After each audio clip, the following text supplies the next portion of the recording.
درخواست گزار ہوں اپنے اس وارث کے حضور جو پردہ غیب میں فرزند ابو طالب کی حیثیت سے موجود ہے کہ کائنات کا وہ مطلق العنان مدبر الامور اپنے رخ سے حجاب غیبت ہٹائے اور کائنات کو اپنا چہرہ دکھا کے سمجھائے کہ محمد ایسے ہوتے ہیں۔ کیا کہنا جی بسم اللہ۔ کافی دیر سے انتظار میں تھا اور وقت گزرتا گیا، تھوڑا سا وقت ہے اور اس میں مجھے مکمل سردۂ ذکر پیش کرنا ہے۔ میرے محترم انصر صاحب بھی موجود ہیں، ان کا وقت بھی غصب نہیں کرنا چاہتا، اور وقت تھوڑا اس لیے کہہ رہا ہوں کیونکہ میرا ایمان ہے کہ اگر آدم کی پہلی سانس سے لے کے آخری آدمی کی آخری ہچکی تک بھی وقت مل جائے تو علی کی نالین کے تلوے سے اڑتی ہوئی مٹی کے ایک ذرے کی فضیلت پڑھنے کے لیے بھی تھوڑا ہوتا ہے۔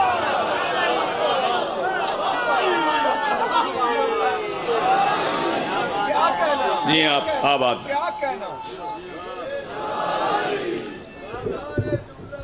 جی بسم اللہ۔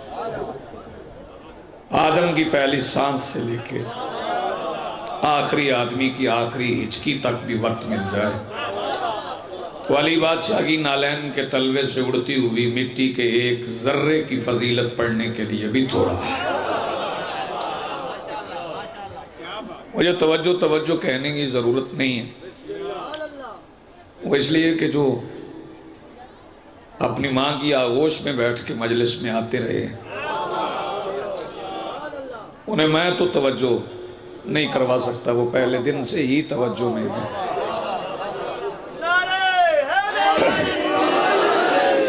خطیب اتنی توجہ میں نہیں ہوتا جتنی سننے والے ہوتے ہیں، بس ذرا ربط مل جائے، تار مل جائے تو بات پہنچ جاتی ہے۔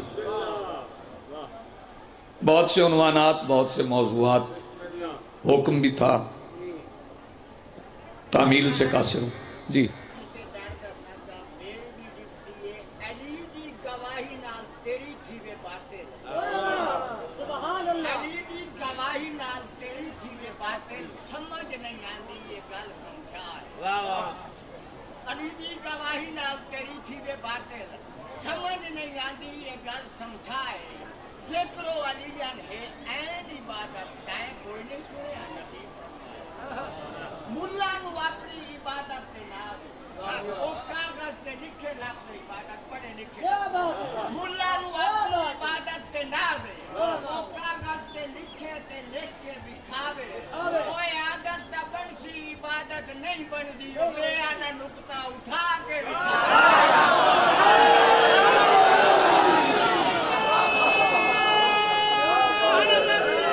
یا علی یا علی یا علی۔ جی آپ آباد رہے ہیں، سلامت رہے ہیں، زندگی ہو۔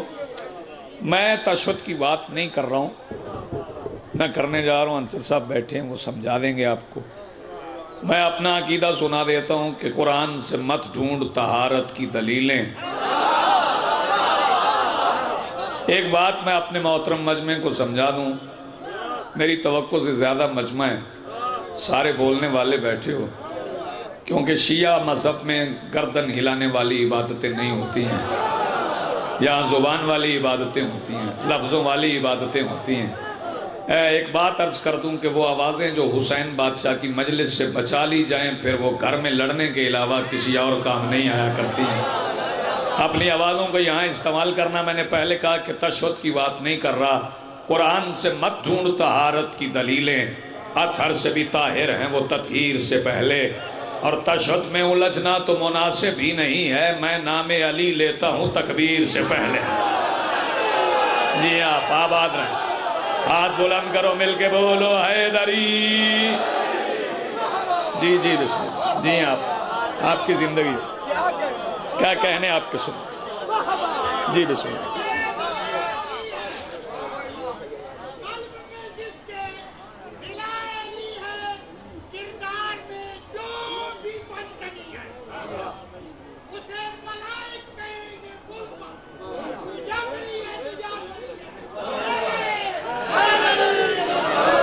یا علی یا علی یا میں نے پہلے عرض کیا عنوانات بڑے تھے، موضوعات بہت تھے، بس چند جملے میں آپ کی لوح عقیدہ پہ تحریر کروں، آپ کو سلام کروں، آپ سے رخصت لوں۔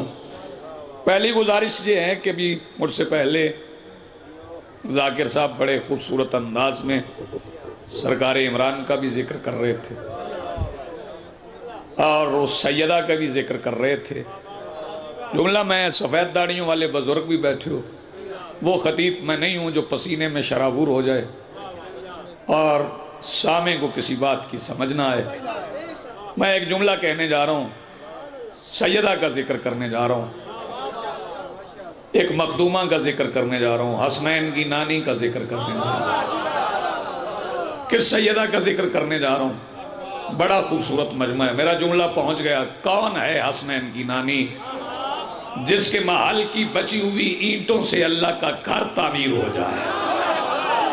نہیں، آپ نے غور نہیں فرمایا، میں نے جملہ بڑا کہا، جس کے محل کی بچی ہوئی اینٹوں سے اللہ کا گھر تعمیر ہو جائے، وہ ہے حسنین کی نانی۔ کون ہے سیدہ؟ وہ سیدہ ہے جو سونے اور چاندی کے سکوں پر اللہ اور علی کا نام لکھوا کے بطول کے دشمنوں میں بانٹتے ہیں۔ ہائے ہائے، جی آپ آباد رہیں، سلامت رہیں، زندگی ہو آپ کی۔ تھوڑا وقت آپ مجھے دیجئے گا، توجہ یقیناً آپ کی ہے۔ کون سیدہ؟ نبی کی 9، 11 یا 13 بیویاں۔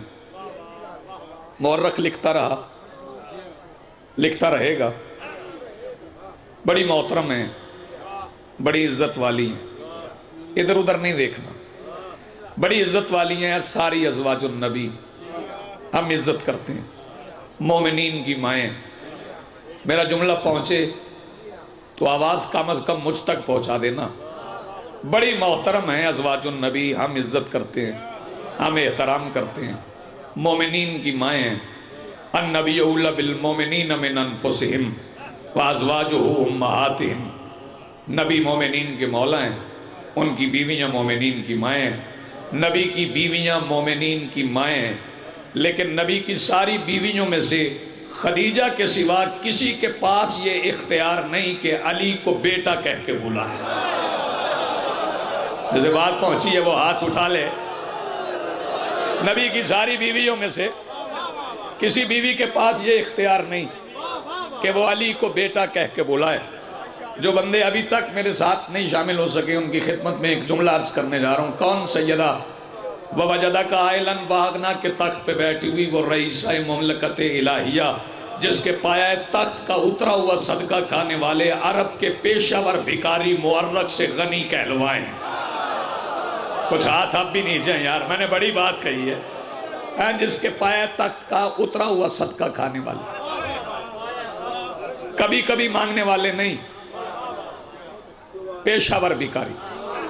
اپنی بچیوں کو سیدہ کی سیرت پڑھایا کرو، اور پڑھاؤ قرآن سے، تاریخ سے نہیں، کیونکہ تاریخ کا قرآن سے بڑا اختلاف ہے۔ تاریخ جسے سچا کہتی ہے قرآن اسے جھوٹا کہتا ہے، تاریخ جسے بہادر کہتی ہے قرآن اسے مفرور کہتا ہے۔ ہائے ہائے، میری بات نہیں پہنچی آپ تک، جی آپ آباد رہیں۔ تاریخ سے نہیں، قرآن سے اپنی بچیوں کو سیدہ کی سیرت پڑھاؤ۔ بڑا ذہین مجمع ہے، مجھے اپنے جملے ضائع ہونے کا ذرا برابر بھی اندیشہ نہیں ہے۔ اپنی بچیوں کو سیدہ کی سیرت قرآن سے پڑھاؤ، نہیں پڑھاؤ گے تو اپنا نقصان ہے، کیونکہ اگر بچیوں کو خدیجہ کی سیرت نہ پڑھائی جائے تو باپ کتنا ہی بڑا کیوں نہ ہو، بیٹی میدان میں شاہ سواری کے کرتب دکھانے آ جاتی ہے۔ ابھی کچھ اجنبیت ہے، ابھی سارے ہاتھ نہیں اٹھے، آپ کی زندگیوں مل کے بولو حیدری۔ جلدی بھی کر رہا ہوں، وقت بھی تھوڑا ہے، میں بات بھی مکمل کرنا چاہ رہا ہوں۔ ایک جوان کا حکم ہے، میرا دل چاہ رہا ہے کہ تعمیل کر دوں۔ میری مخدومہ سے سخاوت شروع نہیں ہوئی، سیدہ کے والد بھی بڑے سخی تھے، جناب خویلد۔ مخدومہ نے اپنی ظاہری زندگی کے 7ویں زینے پہ قدم رکھا تھا کہ جناب خویلد نے اپنے اصلی وطن کی طرف سفر کیا تھا۔ وہ یہاں سے وہاں چلے گئے، سوالی پہلے بھی اسی دروازے پہ آتے تھے، لگ موڑ والوں پھر بھی اسی دروازے پہ آتے رہے۔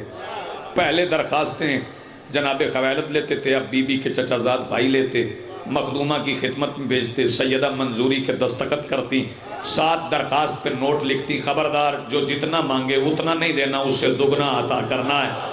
جیو آپ آباد رہو، میری توقع سے اچھا سن رہے ہو۔ سوالی آتے رہے، سیدہ عطا کرتی رہیں۔ سورج روزانہ سیدہ کی دہلیز کو سلام کر کے طلوع ہوتا، مخدومہ کی حویلی کے پچھواڑے کی دیوار کو سلام کر کے غروب ہو جاتا۔ وقت گزرتا رہا کہ میری مخدومہ نے اپنی ظاہری حیات طیبہ کے 28ویں زینے پہ قدم رکھا، اور جب سیدہ 28ویں سال پہ آ گئیں تو اب مخدومہ نے ایک خط لکھا، ایک درخواست لکھی، میرا جملہ سننے کے بعد جو آواز بچائے اس کی بچی ہوئی آواز جانے اور بولنے کی قوت عطا کرنے والے ابو طالب بادشاہ کے بیٹے جانے۔ سیدہ نے خط لکھا، درخواست لکھی۔ میں بتاؤں یہ خط کس کے نام تھا؟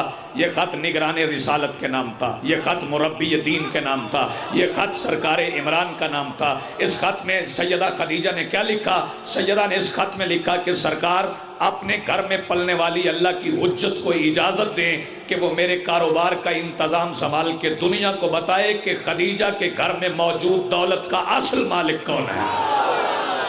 کیا کہنے آپ کے؟ جی ہاں، آباد رہے۔ بہت اچھا آپ نے سنا، جی ہاں، حوصلے سے ایک جملہ سنیے۔ سرکار ابو طالب کے سامنے خط آیا۔ میں یہ تو کہتا نہیں کہ جیسے اردو سمجھ آتی ہے، کیونکہ جو حسین کی مجلس میں آ جائے نا، وہ مر بھی جائے تو اسے عربی کی تلقین سمجھ آتی ہے۔ ہائے ہائے، آپ نے توجہ نہیں فرمائی۔ میں اردو پڑھانے نہیں آیا، یہاں سارے پڑھے لکھے بیٹھے ہو، یہ حسین بادشاہ کی درسگاہ ہے، اور اس درسگاہ کا معجزہ یہ ہے کہ یہاں 5 سال کا بچہ 80 سال کے بوڑھے کا ہم جماعت ہوتا ہے۔ یہاں سارے پڑھے لکھے بیٹھے ہو، اردو تو یقیناً سمجھ میں آ رہی ہے۔ سرکار ابو طالب کے سامنے خط آیا، اجلت نہیں، بڑے آرام سے جملہ کون۔ سرکار ابو طالب نے خط پڑھا، خط پڑھ کے آواز دی، بیٹا محمد۔ لاکھ موڑ والوں میں نے کہہ دیا، آپ نے سن لیا۔ کس نے بیٹا کہا؟ کس کو کہا؟ کس نے بیٹا کہا؟ قرآن کہہ رہا وَمَا كَانَ مُحَمَّدٌ أَبَا أَحَدٍ مِّن رِجَالِكُمْ، خبردار محمد تمہارے مردوں میں سے کسی کا باپ نہیں۔ تو پھر ملت مسلمہ سنیں، جسے بڑے سے بڑا صحابی باپ نہ کہہ سکے، اسے جو بیٹا کہہ کے بلائے اسے ابو طالب کہتے ہیں۔ اٹھے ہوئے ہاتھ سلامت رہیں جی آپ۔ سرکار ابو طالب نے آواز دی، بیٹا محمد۔ جی چچا جان، دیکھنا میری طرف۔ جی چچا جان۔ فرمایا بیٹا آپ کے گھر سے لکھی ہوئی وحی آئی ہے، آپ کے گھر سے لکھی ہوئی وحی آئی ہے۔ چچا جان حکم۔ فرمایا بیٹا کل آپ کو سفر تجارت پہ جانا ہے۔ سرکار رسالت پناہ نے جواب دیا، چچا میں نے آپ کے دیکھنے سے ہی جانا ہے کہ مجھے جانا ہے۔ بھائی توجہ، نیاز حسین جاگنا۔ سرکار ابو طالب نے کہہ دیا، نبیوں کے سلطان نے سفر کی تیاری شروع کر دی۔ میں بتاؤں نبیوں کے سلطان کے پہلے سفر کی تیاری کیسے ہوئی؟ سب سے پہلے علی کی اماں نے علی کی آمد سے 5 سال پہلے علی علی کہہ کے مصطفیٰ کا ماتھا چوما۔ نبیوں کے سلطان سفر پہ نکلے۔ جو بزرگ سفید داڑھیوں والے بیٹھے ہو، مجھے ایک سوال کا جواب دے دو۔ جب بیٹا پہلی بار سفر پہ جائے تو باپ کوئی دم کرتا ہے، کوئی تعویذ کرتا ہے، کچھ لکھ کے بازو پہ باندھتا ہے، کوئی آیت پڑھ کے پھونکتا ہے۔ میں بتاؤں سرکار ابو طالب نے محمد کے لیے کیا پڑھا؟ ادھر رسول گھر سے نکلے، ادھر ابو طالب نے جاتے ہوئے رسول کی پشت پر اپنی عین اللہ مزاج آنکھ سے علی لکھا۔ یار جسے جملہ سمجھ آئے وہ ہاتھ اٹھا لے، مل کے بولو حیدری۔ کیا کہنے بھئی آپ کے؟ جی آپ نبیوں کے سلطان سفر پہ چلے۔ لال خان جاگنا۔ نبیوں کے سلطان سفر پہ چلے۔ یہ تیاری ہوئی تھی سرکار ابو طالب کے گھر میں۔ اب تک جو بندہ حیرانی میں نہیں بولا، اسے کہہ رہا ہوں وہ زمین پکڑ کے بیٹھے اور اپنی آواز بچا کے دکھائے۔ یہ تیاری کی تھی حسنین کے دادا نے۔ اب میں بتاؤں نبیوں کے سلطان کے پہلے سفر کی تیاری حسنین کی نانی نے کیسے کی؟ ادھر رسول سفر پہ چلے، ادھر بی بی خدیجہ نے پورے مکے میں اس کا صدقہ بانٹا جس کی اولاد پہ صدقہ حرام ہے۔ ہائے ہائے، جس کی اولاد پہ صدقہ حرام ہے۔ نبیوں کے سلطان سفر پہ چلے۔ سیدہ خدیجہ کا ایک نوکر تھا، نام تھا میسرہ۔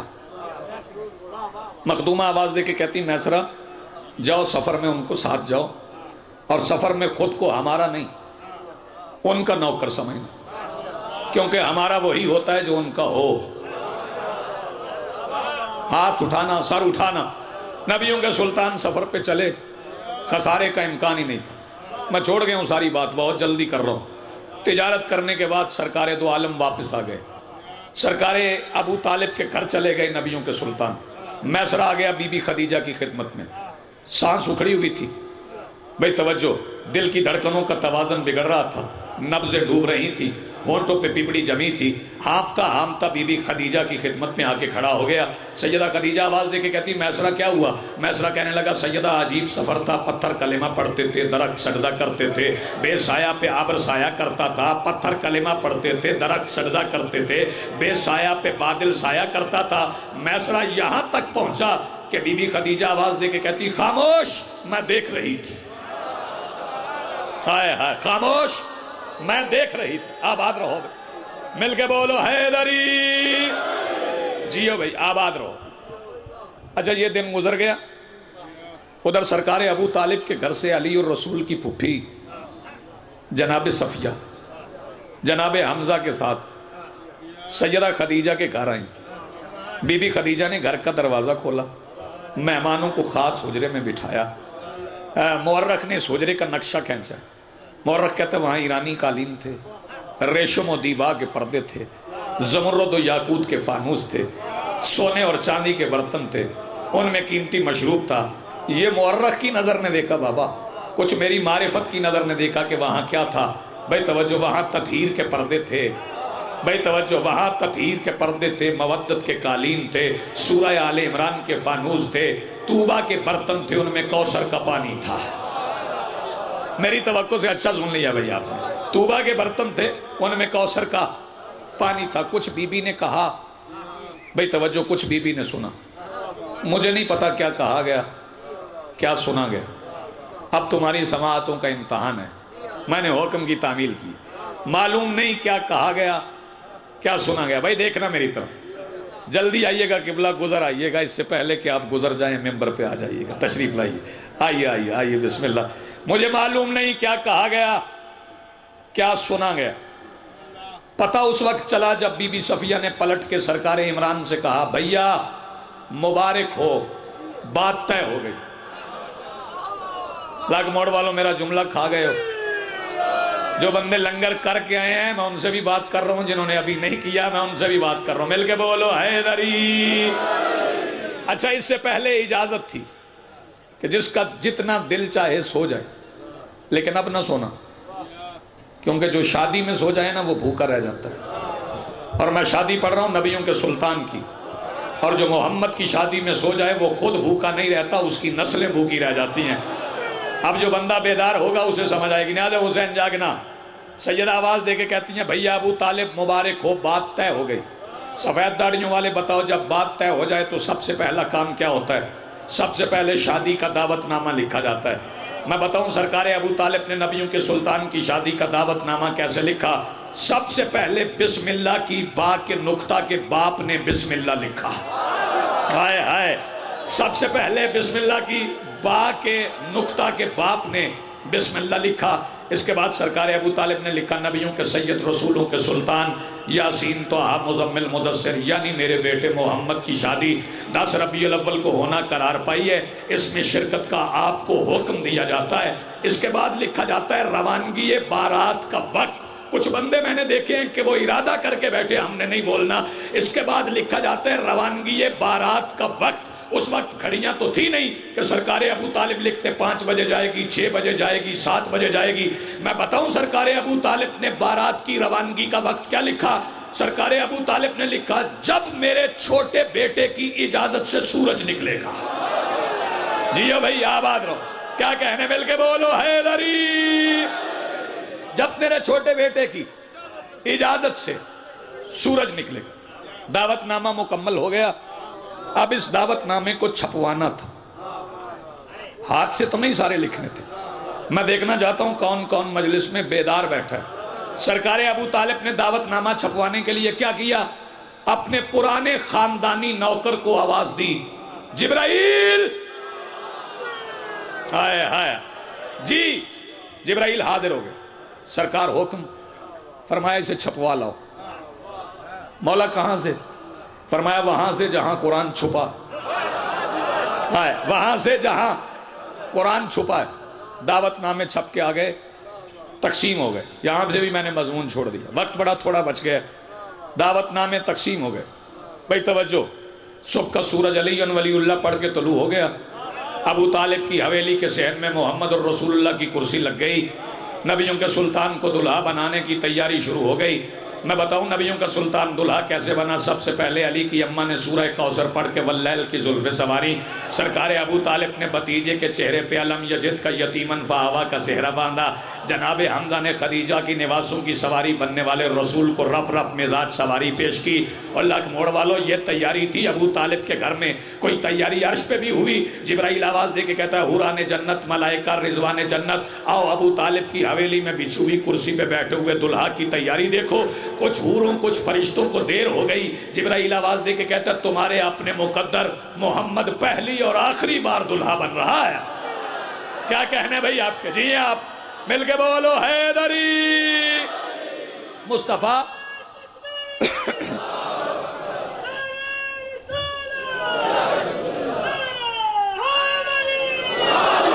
جی آپ مصطفیٰ پہلی اور آخری بار دلہا بن رہے ہیں۔ جی بسم اللہ، مصطفیٰ پہلی اور آخری بار دلہا بن رہے ہیں۔ جس بندے کو ابھی سمجھ نہیں آئی، جبرائیل آواز دے کے کہتا ہے تمہارے اپنے مقدر اب محمد کبھی دلہن لینے نہیں جائیں گے۔ ہائے ہائے ہائے یار، جسے لفظ سمجھ میں آیا، اب مصطفیٰ کبھی دلہن لینے نہیں جائیں گے۔ بھئی توجہ، نبیوں کے سلطان کی بارات چلی، اللہ کے نور کی بارات علی ولی اللہ پڑھ کے چلی۔ اب بارات چلے تو مانگنے والے بھی آ جاتے ہیں۔ مانگنے والے دعوت ناموں پہ نہیں آتے، اپنے آپ آ جاتے ہیں۔ میں بتاؤں محمد کی شادی میں مانگنے والے کون تھے؟ ادھر رسول گھر سے نکلے، ادھر دروازے کے بالکل قریب ابراہیم خلت پہنے ہوئے خلعت مانگ رہے تھے۔ جسے بات سمجھ میں آئے وہ اپنی آواز بلند کرے۔ یوسف بھی کھڑے تھے، شیعہ ہو یا سنی، شیعوں کے خطیب کا جملہ یاد رکھنا، ہم ایسے محمد پڑھتے ہیں۔ یوسف بھی رستے میں کھڑے تھے۔ میں بتاؤں کیا کرنے آئے تھے یوسف رستے میں کھڑا تھا۔ ابھی محمد چلیں گے، پیروں سے مٹی اڑے گی، چہرے پہ پڑے گی، حسن میں اضافہ ہو جائے گا۔ یار جس بندے کا ہاتھ اب بھی نیچے ہے، چہرے پہ جی بسم اللہ، چہرے پہ پڑے گی، حسن میں اضافہ ہو جائے گا۔ مکے کا کچا راستہ تھا، چھوڑ دی ساری بات۔ اتنے بندے بارات چلے تو دھول اڑتی ہے نا، لیکن اللہ نہیں چاہتا تھا کہ عرش پہ آنے والی جوتی پہ، تو یہ سب اللہ پسند نہیں کرتا تھا کہ معراج پہ جانے والی نالین پہ مکے کے رستوں کی دھول پڑ جائے۔ اللہ نے اس غبار کو، اس مٹی کو بٹھانے کا کوئی انتظام کیا تھا۔ میں بتاؤں یہ انتظام کیا تھا؟ جس کے پیروں سے زمزم نکلا تھا وہ بارات کے رستے میں پانی چھڑک رہا تھا۔ یار جو بندہ اب بھی ہاتھ نیچے کیا بیٹھا، ہاتھ بلند کرو، مل کے بولو حیدری۔ جی بسم اللہ، جس کے پیروں سے زمزم نکلا تھا وہ بارات کے رستے میں پانی چھڑک رہا تھا۔ پھر حاضر ہوں گے، مکمل سنا دیں گے، میں اور مختصر کروں۔ بارات پہنچ گئی، بارات بیٹھ گئی۔ بھئی توجہ، ہونا تھا نکاح۔ آئیے جی آئیے، آئیں بسم اللہ، آ جائیں آرام سے بیٹھ جائیں، اور اگے آ جاؤ۔ بسم اللہ، بارات بیٹھ گئی، ہونا تھا نکاح۔ بھئی توجہ، نکاح پڑھانے کے لیے کون اٹھا؟ خطیب منزل معراج کا باپ۔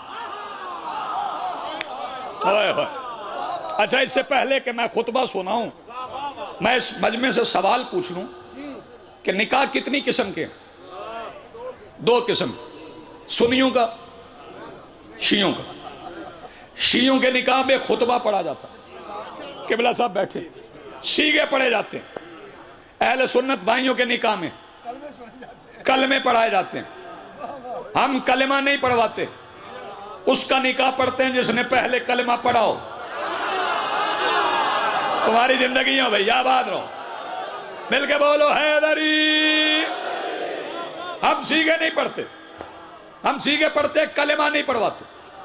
چلیں اتحاد کا زمانہ ہے, اتفاق کر لیتے ہیں. یہ نکاح میں کلمے آپ اپنی مرضی سے پڑھواتے ہیں, کسی مولوی نے کہا ہے تو کہتے ہیں نہیں جی یہ نبیوں کے سلطان کی سنت ہے. اس کا مطلب ہے سب سے پہلے کلمے محمد کے نکاح میں پڑھوائے گئے تھے. تو کہتے ہیں جی تو پھر حیا کرو, محمد کے کلمے اس نے پڑھوائے تھے جس نے کلمہ نہیں پڑھا تھا. ہوئے ہوئے ہوئے ہوئے, جسے بات سمجھ آئیے وہ ہاتھ اٹھائے. مل کے بولو حیدری. جی جی جی زندگی آپ.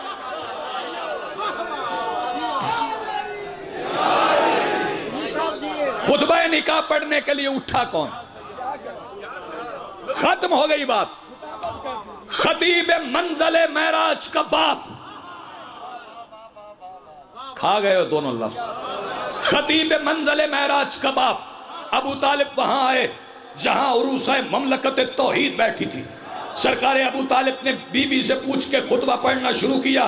فرمایا بسم اللہ الرحمن الرحیم الحمدللہ الذی جعلنا من ذریت ابراہیم وزرع اسماعیل وزعزماد وانصر مدر وجعلنا حسنت بیتہ وصفا حرمہ وجعلنا حکام الناس ثم ابن اخی هذا محمد ابن عبداللہ لا یوزن به رجلا شرفا ونبلا وفضلا وان كان في المال كلا وان المال ذل زائل وامر عائل وعالیة مستودع قد خطب قدرا جلیلا وقد رغبت الیکم کریمتکم خدیجہ وما جعلت من الصدق فعلیہ. سرکار ابو طالب نے پڑھا بسم اللہ الرحمن الرحیم الحمدللہ الذی جعلنا من ذریت ابراہیم وزرع اسماعیل وزعزماد وانصر مدر. تمام تعریف اس اللہ کے لیے جس نے ہمیں ذریت ابراہیم کے نسل اسماعیل کے قبیلہ ماد کی شاخ مدر میں قرار دیا. وجعلنا حسنت بیتہ اور اپنے گھر کو ہمارے حوالے کر دیا. وصفا حرمہ اور اسے ہمارے لیے جائے امن قرار دیا. وجعلنا حکام الناس اور ہمیں تمام انسانوں کا حکمران بنایا.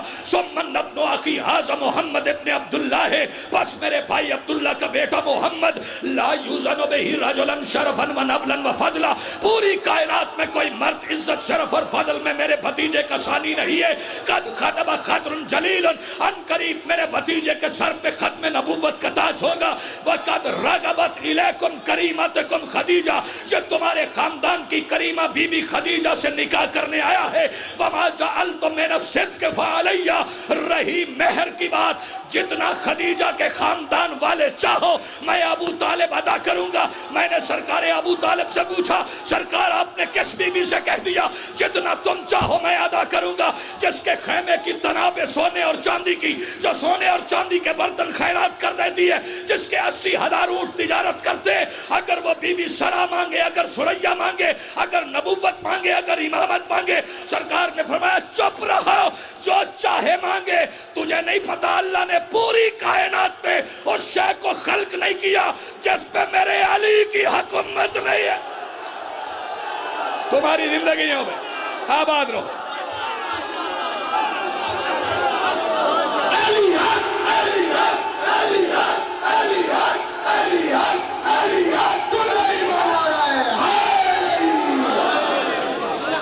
صرف آپ کی نظر. رضوی, میں قبلہ رضوی صاحب کی خدمت میں. رضوی تیری تقریر بھی کیا خوب بھلی ہے, تیرا نہیں کمال عطائے علی ولی ہے. ہر صاحب منبر کے مقدر میں نہیں ہے, عقیدت کی جو خیرات تجھے حیدر سے ملی ہے. نعرہ حیدری. بسم اللہ بسم اللہ بسم اللہ جی بسم اللہ. بڑی دولت تھی خدیجہ کے گھر میں, بڑا امیر گھرانہ تھا یہ. لوگوں نے غریب سمجھ لیا. لوگ سادگی اور غربت کا فرق نہیں سمجھے بھائی. سادگی اور ہے, غربت اور. بسم اللہ بسم اللہ جی, رد سلامت رہیں. آپ جی آپ کا جوانی سلام. شاہ صاحب کی توفیقات خیر میں مالک اضافہ فرمائے. کتنی دولت تھی اس گھر میں. مالک آپ کو سلامت رکھے. بندے سفر میں جاتے ہیں، اللہ کے موڑ والوں ساری دولت ساتھ لے جاتے ہیں نہیں، لیکن سفر میں لال خان حالت دیکھ کے پتہ چل جاتا ہے کہ بندہ کتنا امیر ہے. بی بی خدیجہ کا بھی ایک بیٹا سفر میں گیا تھا. وہ کتنا امیر تھا میرا مولا حسین. بتاؤں لاکھ موڑ والو حسین کتنا امیر تھا. حسین اتنا امیر تھا کہ حسین کی ایک بیٹی کا جہیز لوٹنے میں 9 لاکھ فوج کو 3 گھنٹے لگ گئے تھے.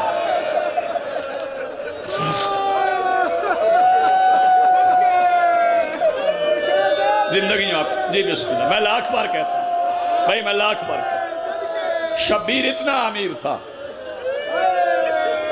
شبیر کی ایک بیٹی کا جہیز لوٹنے میں 9 لاکھ فوج کو 3 گھنٹے لگ گئے تھے.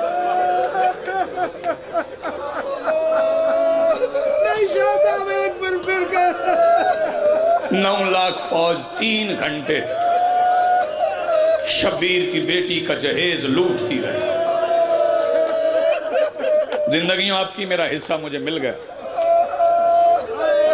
زیادہ پڑ گئے ہوں. آج 10 سفر ہے. میرے بھائی مہدی شاہ صاحب نے یہ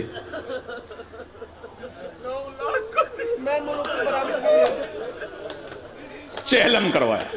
جی رضوی صاحب دوبارہ آئی ہے جملہ جی جی جی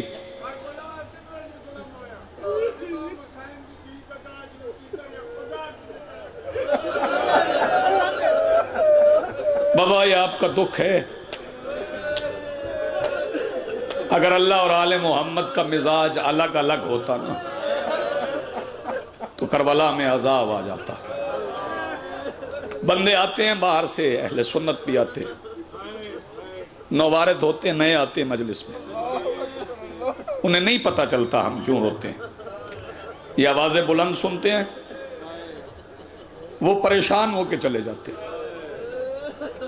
تجھے رونے کی وجہ بتا دوں. اگر کوئی سنی دوست کہیں بیٹھا ہے وہ ان موالیوں کے رونے کی وجہ سمجھ لے. ہمارے رونے کی وجہ یہ ہے کہ معراج کے سفر میں اللہ جس کی جوتی نہیں اترواتا تھا اس کی بیٹی بغیر چادر کے بازار گئی تھی.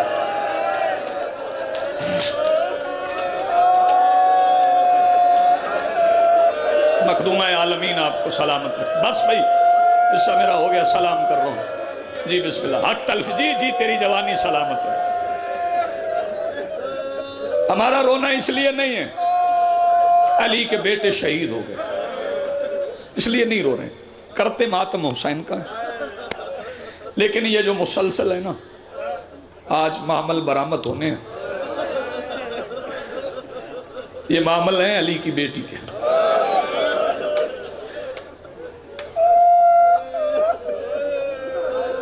مجھے نہیں پتا علی کی بیٹی کا نام کیسے لیا جاتا ہے، میرے پاس لفظ ہی نہیں ہے. میں مخدومہ کی نالین کا ذکر بھی نہیں کر سکتا. میں اس قابل نہیں سیدہ کا ذکر کر سکتا. میں سیدہ کی بات کر سکوں، میرے پاس لفظ نہیں ہے. ہاں علی کی بیٹی اتنی طاقتور ہے جو عباس کے بازو کٹنے کے بعد یزید کی فوج سے چھنے ہوئے معمل واپس لے لے، اسے زینب کہتے ہیں. اتنی طاقت ہے علی کی بیٹی. بس بات تمام ہو گئی، میرا حصہ مجھے مل گیا، خیرات ہو گئی. ایک جملہ اور کہوں. رونے کی وجہ یہ ہے زخمی تھی علی کی بیٹی. ربط نہیں ٹوٹا کرتے، درد کی زنجیریں نہیں ٹوٹا کرتے. علی کی بیٹی زخمی تھی. اللہ کرے میں لفظ سمجھا سکوں، مجھے مناسب لفظ مل جائیں بات پہنچانے کے لیے. کتنی زخمی تھی علی کی بیٹی. بڑا مارا تھا یزید کی فوج نے میرے مولا عباس کو. جس کے پاس تیر اس نے تیر مارا، جس کے پاس تلوار اس نے تلوار ماری، جس کے پاس پتھر تھا اس نے پتھر مارا۔ لک موڑ والوں، میں بتا رہا ہوں علی کی بیٹی زخمی کتنی تھی، بہت مارا یزید کی فوج نے ام البنین کے لال کو۔ بابا بیٹھ جاؤ، بہت مارا، سارا دن مارتے رہے، لیکن 9 لاکھ فوج میں سے جس کے دل میں حسرت رہ گئی نا، میں نے عباس کو نہیں مارا، پھر اس نے عباس کے بعد زینب کو مارا۔ بس آخری لفظ، میں ممبر چھوڑ رہا ہوں، ہو گئی عبادت۔ زخمی ہو گئے، علی کی بیٹی واپس مدینے چلی گئی۔ جیت کے شام، نانا کی نبوت، بابا کی ولایت، اللہ کی توحید بچا کے علی کی بیٹی واپس مدینے چلی گئی۔ نانا کے روضے پہ گئی، سلام کر کے مصطفیٰ کے نور محل کے پہلو میں بیٹھ گئی۔ میری مخدوبہ نے پہلو میں بیٹھ کے اپنی توحید بچانے والی چادر سے ایک کئی سوراخوں والا کرتا نکالا۔ ہائے ہائے، بی بی نے وہ کرتا نبی کی قبر پہ رکھا، قبر نبی کانپنے لگی۔ اللہ کے موڑ والوں، جب قبر نبی کانپی نا، علی کی بیٹی آواز دے کے کہتی، بس نانا، نانا بس، نانا ابھی تو صرف بیٹے کا کرتا ہے۔ نبیوں کے سلطان کی قبر پھٹ گئی، قبر سے باہر آ کے آواز دے کے کہتے ہیں، بیٹی کیا مطلب، صرف بیٹے کا کرتا ہے؟ بیٹی آپ بھی زخمی ہوئی؟ اب علی کی بیٹی دھاڑے مار کے روئی، آواز دے کے کہتی، نانا صرف زخمی نہیں ہوئی، تیرا کلمہ پڑھنے والوں نے مجھے شام کی ہر گلی میں مارا ہے۔ نبیوں کے سلطان آواز دے کے کہتے، بیٹی اپنے زخم سناؤ۔ سیدہ آواز دے کے کہتی، نانا آج ایک زخم سناؤں گی، پھر روزانہ میں نے آنا ہے تیرے چراغ جلانے کے لیے، تیرے چراغ روشن رکھنے کے لیے تو اجڑ گئی ہوں نانا۔ نانا روز آؤں گی، اپنا ایک زخم سناؤں گی۔ نانا آپ کو یاد ہے، یقیناً یاد ہے، 28 رجب مغرب کی نماز کے بعد میں آخری سلام کرنے آئی تھی۔ نانا میں نے کہا تھا نا آپ کی بیٹی جا رہی ہے، جب پلٹ کے آؤں میری بچے نہ بچے، آپ کی نسل بچا کے لاؤں گی۔ نانا میں چلی گئی تھی، 3 شعبان کو ہم مکہ پہنچے تھے، 8 ذی الحج کو آپ کے بیٹے نے بندھے ہوئے احرام توڑ دیے، 2 محرم کو ہم کربلا پہنچے۔ نانا میرے بھائی عباس نے 2 محرم کو میرا خیمہ درود پڑھ کے کربلا میں لگایا۔ نانا تیری دستار کی قسم، وہ خیمہ جو عباس نے درود پڑھ کے لگایا تھا، وہ 10 محرم کو تیری امت نے نماز پڑھ کے جلا دیا تھا۔ نانا میرے خیموں کو آگ لگ گئی تھی۔ بس آخری جملہ ماتمی جوانوں بزرگوں کہنے جا رہا ہوں، نانا خیمے جلتے رہے، نانا تمہیں اپنا زخم سناؤں۔ نانا پھر آگ چلتے چلتے اس خیمے میں آ گئی جس میں تیرا سجاد موجود تھا۔ نانا میں جلتے ہوئے خیموں میں آگ کی پرواہ کیے بغیر داخل ہو گئی۔ نانا میں تیرا سجاد اپنی زخمی پشت پہ اٹھا کے چلتے ہوئے خیمے سے باہر نکل آئی۔ اب جس بندے نے ماتم کرنا ہے وہ حسین بادشاہ کی پاک اماں سے اپنے حصے کے آنسو مانگے۔ نانا میں سجاد اٹھا کے باہر نکلی، یزید کی فوج نے دیکھا نانا تیرا سجاد بچ گیا ہے۔ نانا یزید کی فوج کے 70 سپاہی ہاتھوں میں نیزے لے کے تیرے سجاد کو مارنے کے لیے میرے گرد جمع ہو گئے تھے۔ نانا وہ نیزہ سجاد کو مارتے تھے، نانا میں پہلو بدل کے تیرا سجاد بچا لیتی تھی۔ نانا سجاد کے حصے کا کوئی نیزہ میرے سر میں لگتا تھا، نانا کوئی نیزہ میرے بازو میں لگتا تھا، نانا تیرا سجاد بچ گیا، میرے لباس کا رنگ تبدیل۔ وَسَيَعْلَمُ الَّذِينَ ظَلَمُوا أَيَّ مُنْقَلِبٍ يَنْقَلِبُونَ۔